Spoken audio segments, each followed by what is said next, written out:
Assalamualaikum warahmatullahi wabarakatuh. Perkenalkan, nama saya Jelita Anggreni dengan NIM 19230071. Baiklah, pada video kali ini saya akan mereview jurnal yang bertemakan Accounting for Islamic Financial Institution.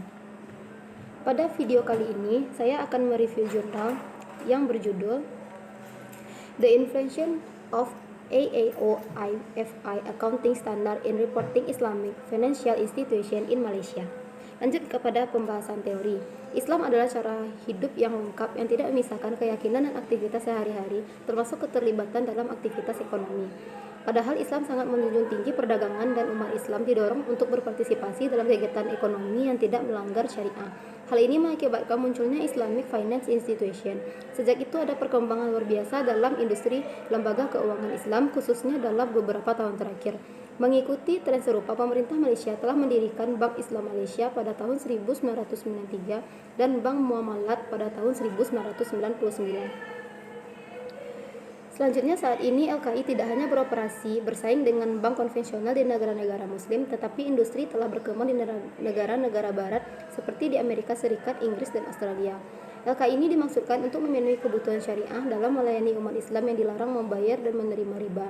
Berdasarkan syariah, Islam memandang riba, yaitu tingkat bunga tahunan yang datar, sebagai kejahatan karena melibatkan penerimaan keuntungan tetap tanpa berbagi resiko yang terkandung dalam usaha produktif. Lanjut kepada kasus yang dibahas. Makalah ini berfokus pada masalah yang relevan dengan kebutuhan standar akuntansi Islam dalam pelaporan lembaga keuangan Islam dalam konteks Malaysia. Dengan pertumbuhan IFI yang cepat baru-baru ini, masih ada sikap yang tidak meyakinkan mengenai perlunya standar akuntansi kekhususan untuk IFI seperti yang dikeluarkan oleh Accounting and Auditing for Islamic Financial Institution, yang mendorong makalah ini untuk memeriksa masalah ini secara lebih rinci. Lanjut kepada objek penelitian. Makalah ini membahas pandangan dari 7 orang yang diwawancarai dan dikumpulkan dari 7 wawancara semi terstruktur yang dilakukan selama periode 3 bulan dari Oktober 2012 hingga Desember 2012. Ketujuh orang yang diwawancarai yang berpartisipasi dalam penelitian ini terdiri dari petugas tim manajemen di Departemen Keuangan IFI di Malaysia. Semua yang diwawancarai di atas secara aktif terlibat dalam mempersiapkan laporan IFI. Lanjut kepada teknik analisis data. Kuesioner semi terstruktur dibayangkan untuk menangkap bukti penting mengenai tujuan penelitian yang diangkat di bagian pertama. Wawancara semi terstruktur dilakukan dalam konteks yang cukup terbuka, sehingga pertanyaan yang diajukan belum tentu disiapkan terlebih dahulu. Mereka direkam dan kemudian semuanya ditransmisikan, kemudian dikodekan secara manual oleh para peneliti. Orang yang diwawancarai diberi kode P1, P2, P3, P4, dan P6, serta untuk mewakili pendapat dari orang yang diwawancarai.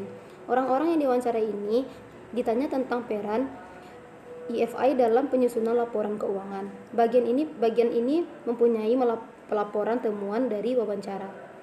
Selanjutnya yaitu hasil penelitian. Bukti dari wawancara dengan jelas menyiratkan bagaimana perkembangan pelaporan LKI mencerminkan praktik LKI yang mengungkapkan bagaimana tujuan suci awal LKI berevolusi secara serupa menjadi praktik kapitalis sistem perbankan konvensional. Karena produk IFI secara serupa dalam fungsinya dengan produk perbankan konvensional dan perbedaannya hanya terletak pada kontrak, maka IFRS dapat melaporkan produk IFI dengan cara yang serupa dengan produk perbankan konvensional. Bukti wawancara di atas menunjukkan bahwa hasil standar akuntansi Islam yang terpisah tidak sangat diperlukan untuk mengatur lingkungan IFI. Sebaliknya, mereka sangat membutuhkan standar pengungkapan untuk menjelaskan kontra Islam dan untuk meyakinkan masyarakat Muslim bahwa mereka benar-benar menawarkan produk kepatuhan syariah disetujui oleh SAC. Hasil ekstensif dengan masalah harmonisasi dan konvergensi ke IFRS, di mana sebagian besar orang yang diwawancarai ingin melihat perlakuan akuntansi atau pengungkapan untuk IFI ditempatkan di bawah kerangka IFRS agar standar berhasil diterapkan secara global. Menyertakan opsi atau pedoman untuk IFI di bawah kerangka IFRS akan menjadi upaya besar dalam pengembangan pelaporan Islami. Sekian review saya pada kali ini, kurang lebihnya. Assalamualaikum warahmatullahi wabarakatuh.